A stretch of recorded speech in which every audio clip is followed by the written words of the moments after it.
Bu mövzu çox aktualdır və çox istərdik ki, biz həkimlər olaraq ümumiyyətlə bütün doğum şöbələrində hər bir uşağa bunlar tətbiq olsun, taban testi.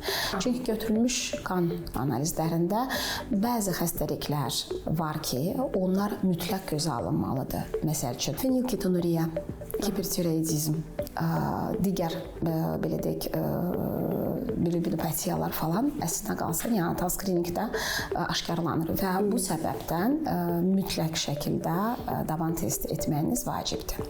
Ondan əlavə doğum şöbələrində əsasən audiometriya istəyirik. Çünki gələcəkdə uşaqda hər hansı bir nitq ləngiməsi, narahatçılıq hiss edirsinizsə, eşitmə testi də önəmlidir. Uşağın belə deyək, hər hansı bir qıcıqlayıcı səs falan eşitməklə vaxtında sağlam danışma, normal danışıq nitqi falan yaranmasına səbəbdir. Bir də ki, qan şəkəri, gematokrit. Bunlar analizlər doğum şöbəsində olması çox önəmlidir. Taban testi deyilən skrininqlərdə fenilketonuriya, beta-hidroz, belə deyək ki, çaçmamazlığı, adrenalin giperplaziyası, digər bilirubinopatiyalar belə deyək vacibdir. Ona görə bunların götürülməsi önəmlidir.